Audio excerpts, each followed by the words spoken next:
Selamat pagi para followers YouTuber Manetana. Pada pagi ini saya seorang pengagum channel Manetana ingin membagikan sebuah cerita yang menarik. Cerita yang berkisah tentang perjuangan seorang biarawati dalam mempertahankan kemurnian hidupnya menjadi seorang selibat. Cerita yang saya ambil dari buku Khalil Gibran yang berjudul Cinta, Keindahan, dan Kesunyian. Ceritanya sangat menarik, khusus untuk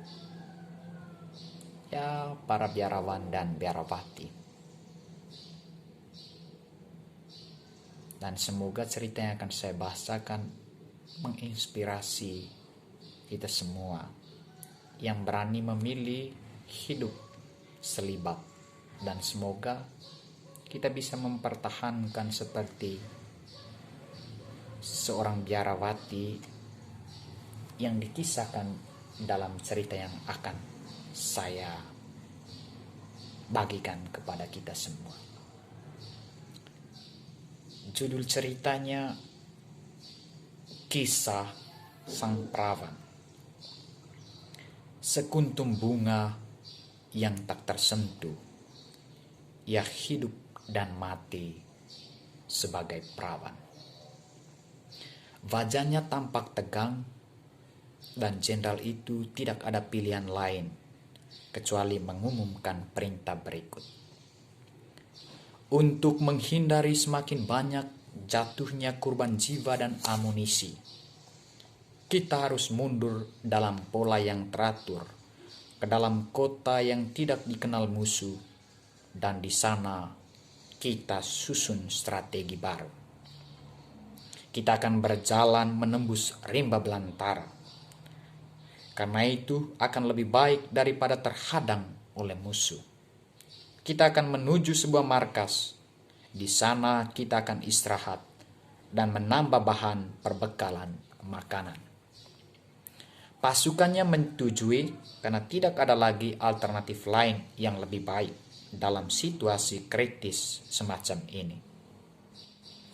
Mereka berjalan selama 4 hari menembus hutan belantara dengan berbagai tekanan dari panasnya siang, dinginnya malam, rasa haus, dan lapar. Suatu ketika mereka melihat sebuah bangunan yang menonjol tampak seperti sebuah benteng kuno. Pintu gerbangnya seperti sebuah kota bertembok. Pemandangannya itu membangkitkan rasa gembira di hati. Mereka berpikir bahwa ini adalah markas yang dapat mereka tuju untuk beristirahat dan mendapatkan makanan. Ketika mereka membuka gerbang, tidak ada seorang pun yang menyambut mereka. Sampai beberapa saat, kemudian seorang wanita berjubah hitam dengan wajah sebagai satu-satunya bagian tubuh yang kelihatan muncul di pintu. Kepada komandan, ia memberi penjelasan bahwa tempat ini adalah tempat untuk biara wanita dan harus diperlakukan sebagaimana mestinya.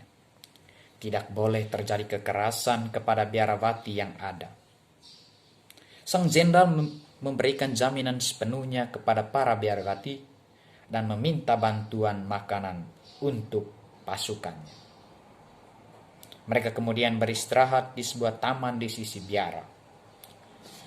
Sang komandan adalah laki-laki berusia sekitar 40 tahun, seorang yang keji dan belum menikah. Ditekan oleh rasa khawatir dalam pertempuran, ia berhasrat untuk mencari kesenangan dengan melampiaskan nafsu kepada salah seorang biarawati.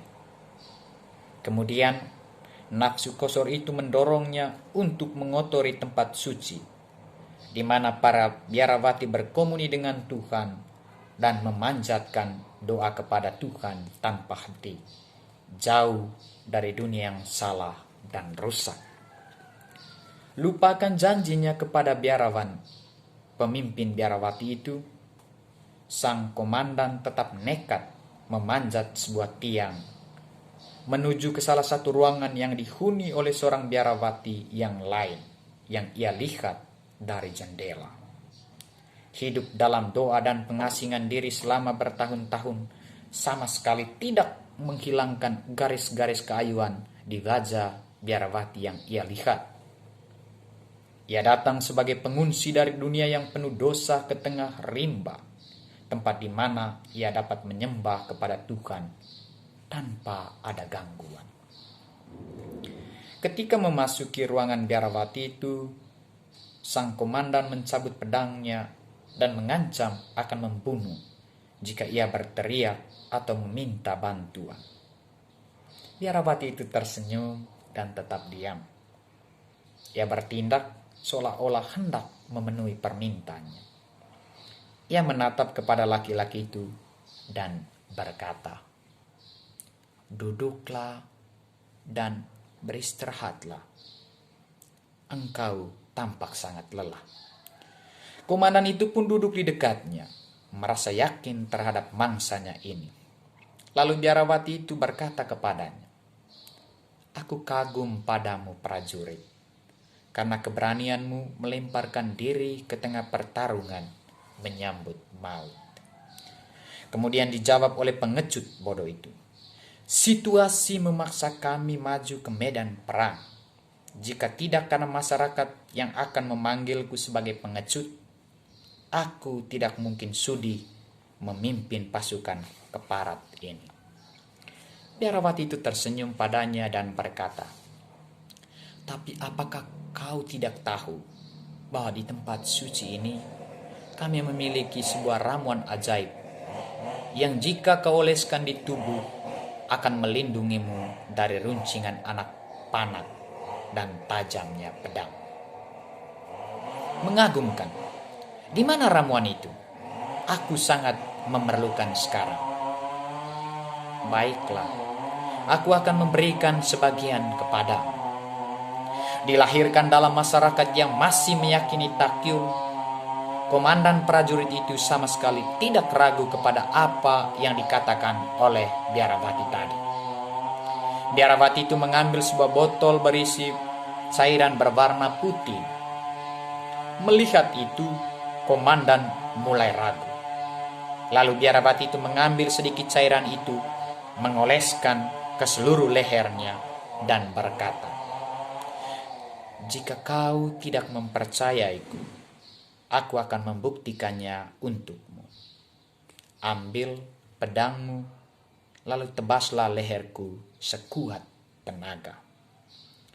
Pemimpin prajurit itu ragu, tapi karena biarawati itu terus mendesaknya, ia pun membabat sekuat tenaga. Ketika ia mengakhiri ayunan itu, ia menyaksikan kepala perempuan itu tergelinding terpisah dari tubuhnya yang rebah ke lantai tak bergerak. Maka pahamlah bahwa itu hanya sekedar muslihat biarawati itu untuk mempertahankan keperawanan dari perbuatan komandan tadi. Biarawati itu mati, dan sang komandan pasukan hanya menyaksikan dua benda di hadapannya, mayat sang perawan dan sebotol cairan putih. Ia melihat bergantian kepada kedua benda itu. Kemudian ia menjadi kehilangan akal. Sambil membawa pedang yang masih berdarah di tangannya, ia berteriak kepada pasukannya, "Ayo, cepat tinggalkan tempat ini." Ia tidak berhenti berlari sampai beberapa orang prajuritnya berhasil menyusul dan menemukannya sedang menangis seperti bocah. "Aku telah membunuh biarawati itu. Aku telah membunuh biarawati itu." Sekian saja ceritanya. Saya kira jelas pesan dan makna yang perlu kita petik dari cerita yang barusan kita dengar, bahwa seorang biarawati rela mengorbankan nyawa demi menjaga keperawanannya. Dan mungkin pesan untuk kita, para biarawan, biarawati juga rela mengorbankan nyawa untuk menjaga kesucian dan kaul kemurnian kita, sehingga kita terus hidup dalam selibat.